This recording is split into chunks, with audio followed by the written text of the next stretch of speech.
नमस्कार दोस्तों, मैं सोनू शर्मा। ऊपर से ये दुनिया भगवान चला रहे हैं और नीचे ये दुनिया पैसों के बल पर चल रही है।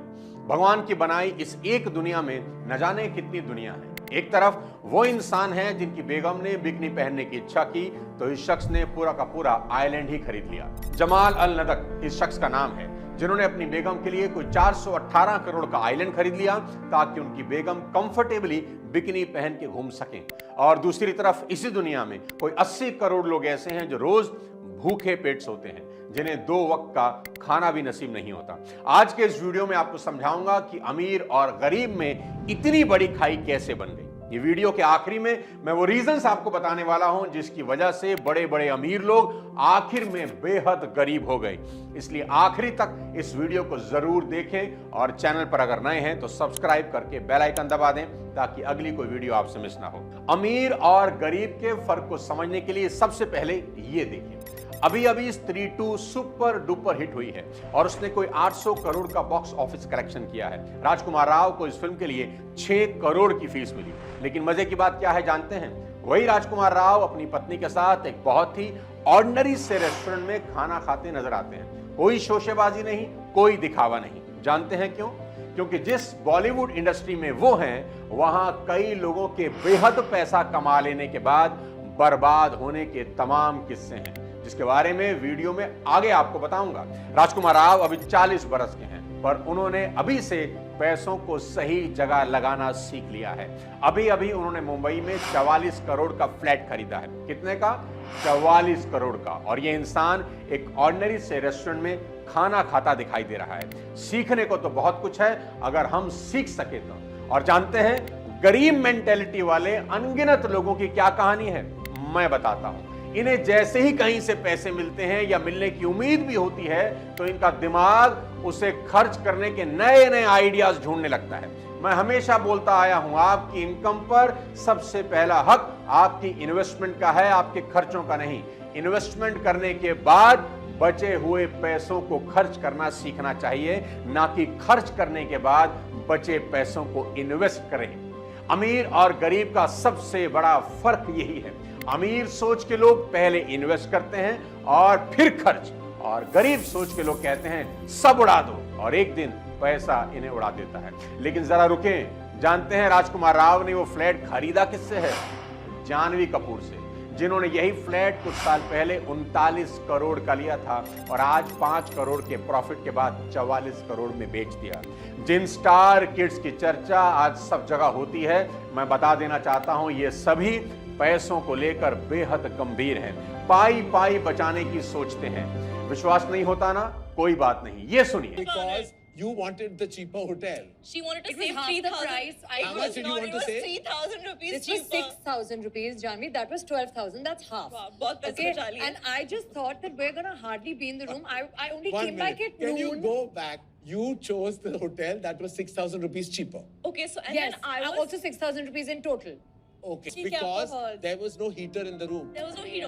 जानवी कपूर ने कॉफी विद करण के हाल ही के एक एपिसोड में बताया कि वो और सारा अली खान केदारनाथ ट्रिप पर गए और सारा अली खान ने केदारनाथ में एक बेहद ऑर्डिनरी सा होटल बुक करवाया जिसमें हीटर तक नहीं था, जबकि केदारनाथ में काफी ठंड पड़ती है। और सारा ने ऐसा इसलिए किया क्योंकि उनको होटल सिर्फ 3 से 4 घंटे के लिए ही चाहिए था। ऐसे में महंगा होटल बुक करके वो पैसे बर्बाद नहीं करना चाहती थी, जबकि उनके पिता सैफ अली खान के पास 5,000 करोड़ की संपत्ति है और वो खुद भी एक सक्सेसफुल एक्ट्रेस हैं। सीखने की बात वही है, कोई शोशेबाजी नहीं, कोई दिखावा नहीं। कुछ लोग सोच रहे होंगे अगर इतने पैसे हमारे पास होते तो हम साला होटल ही खरीद लेते।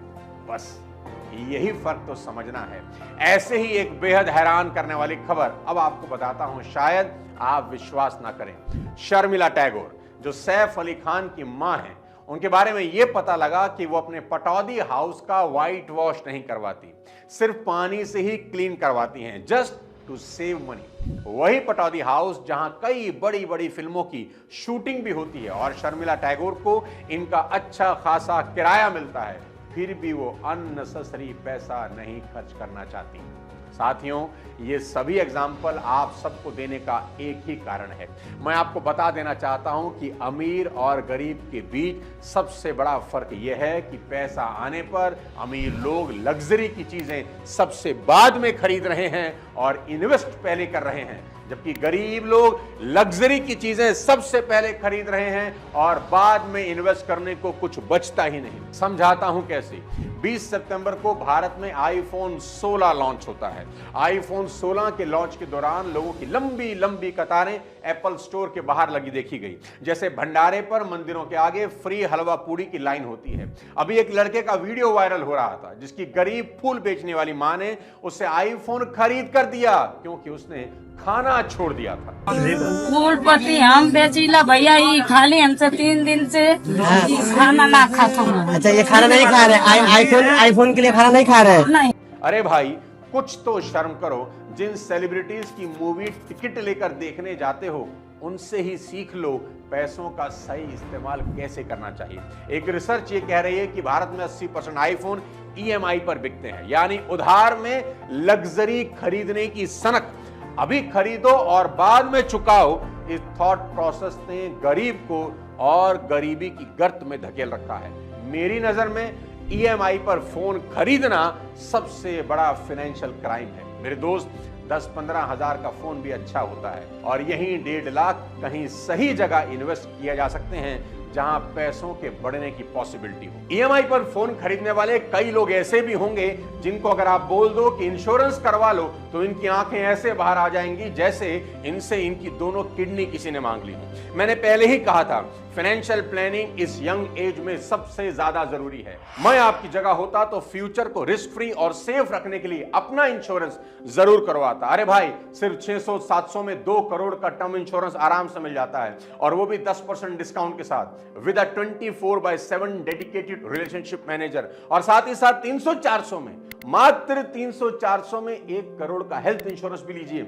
आपके पास दोनों ही होने चाहिए, हेल्थ भी और टर्म भी, ताकि मुसीबत के समय फिर से लोन लेकर हॉस्पिटल के बिल ना भरने पड़े। और अब तो महिलाओं के लिए हेल्थ इंश्योरेंस 6 महीने की प्रेगनेंसी के दौरान भी ले सकते हैं, जिसमें मैटरनिटी बेनिफिट मिल जाएगा। हेल्थ और टर्म का लिंक नीचे डिस्क्रिप्शन में दे रहा हूं, जरूर करवा लीजिए। यह आपको फ्यूचर में अनवांटेड कर्ज लेने से बचाता है।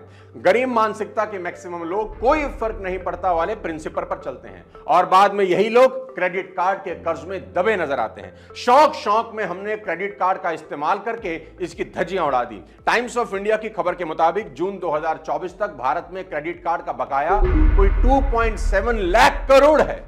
जब ये सब देखता हूं तो मन में घबराहट होती है और पीड़ा भी। पर सवाल ये उठता है कि क्या वाकई हमें पैसों की समझ है? क्या हमें समझ है कि कहां पैसे लगाने चाहिए और कहां नहीं? देखा देखी सभी लोग जिंदगी बर्बाद करने के रास्ते पर चल पड़े हैं।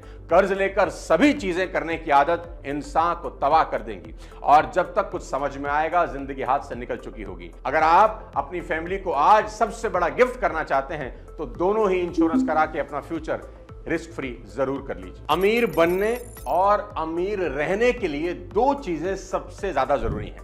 पहले, अपना पर्सनल फाइनेंस को समझना और दूसरा, इतिहास से सीखना, क्योंकि इतिहास बहुत कुछ सिखाता है और यहीं दुनिया के कई बड़े दिग्गज फेल हो जाते हैं। कहते हैं कोई मूर्ख अगर फाइनेंशियल प्लानिंग कर ले तो वो उस जीनियस को हरा सकता है जो कभी फाइनेंशियल प्लानिंग करता ही नहीं। कुछ जीनियस लोगों के एग्जाम्पल आपको याद रखने चाहिए और अपने घर में सभी के साथ शेयर करने चाहिए। सबसे पहले, रिस्पेक्टेड सतीश कौल, जो एक बहुत सक्सेसफुल टीवी और पंजाबी मूवी एक्टर थे। महाभारत में ही प्लेड देवराज इंद्र और वो सुभाष घई की कर्मा राम लखन में थे। अपने प्राइम टाइम में ही वॉज अ सेलिब्रिटी और अपने आखिरी टाइम में हॉस्पिटल का बिल भरने के पैसे नहीं थे। मुझे दुख के साथ कहना पड़ रहा है कि पूरा दोष इन्हीं का है, that he did not save and invest properly during his prime time। Meena Kumari ji को कौन नहीं जानता। सफलता की सबसे ऊंची पायदान पर अगर कोई हीरोइन गई थी तो वो थी Meena Kumari. She is popularly known as the tragedy queen।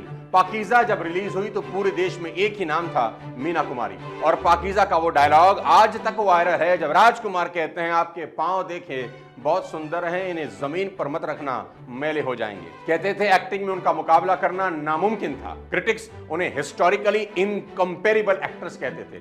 33 साल का लंबा फिल्मी करियर, एक से बढ़कर एक सुपरहिट फिल्में उन्होंने की। साहिब बीबी और गुलाम, पाकीज़ा, बैजू बावरा, 4 बार फिल्म फेयर अवार्ड मिला।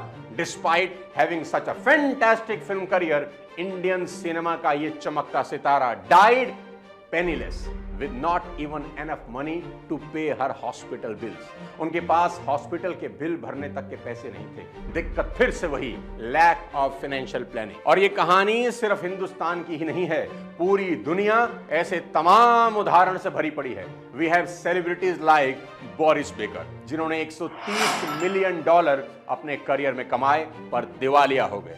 ऐसे ही Mike Tyson, the most famous boxer of all the time, went bankrupt due to his poor money management skills. Diego Maradona को कौन नहीं जानता, was one of the highest paid athletes in the world, but he died poor and almost nothing left in his bank account. सबके साथ वही दिक्कत, lack of financial planning। दोस्तों, जागने का वक्त आ चुका है, इग्नोरेंस में जीना बंद करना ही होगा। आज हम ऑब्जर्व करें और इनकी गलतियों से सीखें और अपनी लाइफ को बेटर बना लें। इन सब ने कुछ कॉमन मिस्टेक करी जो हमको हमारी लाइफ में कभी नहीं करनी चाहिए। मैं ऐसी 5 गलतियां आपको बताने जा रहा हूं जिसने अमीर होने के बाद फिर से इन लोगों को गरीबी के अंधकार में धकेल दिया। सबसे पहले ये सब के सब मान के चल रहे थे कि इनकी जो कमाई आज है वो हमेशा रहेगी और अंधाधुन खर्च कर रहे थे, पैसा उड़ा रहे थे। इनको कहां पता था एक दिन पैसा इनको उड़ा देगा। मैं हमेशा कहता हूं कि हर दिन ना होत एक समान, कि सभी दिन एक जैसे नहीं होते। पैसा जिन लोगों के हाथ की मैल होता है ना, एक दिन उनके हाथ सिर्फ मैल ही बचती है। इसलिए अपने पैसों को हमेशा तोल के ही खर्च करिए। दूसरी गलती जो इन सभी ने की, इन सब का रिस्क मैनेजमेंट बिल्कुल ही पुअर था और फ्यूचर के लिए सोचना तो शायद इनकी डिक्शनरी में ही नहीं था।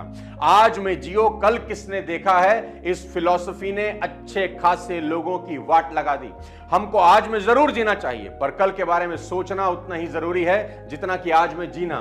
दोस्तों, जिंदगी छोटी दिखाई देती है लेकिन पहाड़ सी बड़ी होती है। तीसरा कारण इन सब की बर्बादी का वो था शो ऑफ। शो ऑफ के लिए स्पेंड करना इनके डाउनफॉल का सबसे बड़ा कारण था। याद रहे, जो चीज आप खरीद सकते हो जरूरी नहीं उसे खरीद ही लेना चाहिए। वॉरेन बफेट ने एक बार कहा था, if you buy things you do not need, soon you will have to sell things you need. यानी जिन चीजों को आप खरीद रहे हैं, अगर इनकी जरूरत नहीं है तो एक दिन जिनकी जरूरत है वो चीजें आपको बेचनी पड़ जाएंगी। याद रखना मेरी बात, लोगों को दिखाने के चक्कर में मत पड़ना, क्योंकि लोग तुम्हारी तरक्की से वैसे भी खुश नहीं होते। इन सभी के डाउनफॉल का चौथा सबसे बड़ा कारण था पुअर इन्वेस्टमेंट डिसीजंस। इन लोगों ने बिना सोचे समझे यहां वहां जहां मन किया पैसा लगा दिया। ना कोई एक्सपर्ट एडवाइस ली और ना ही कोई फाइनेंशियल कैलकुलेशन की। अच्छे दौर में पैसा इतना आ रहा था कि इन लोगों ने सोचना ही बंद कर दिया और बड़ा इंसान बनने की लालच इन सब लोगों से लगातार गलत इन्वेस्टमेंट करवाती रही और सभी इन्वेस्टमेंट एक दिन डूब गई।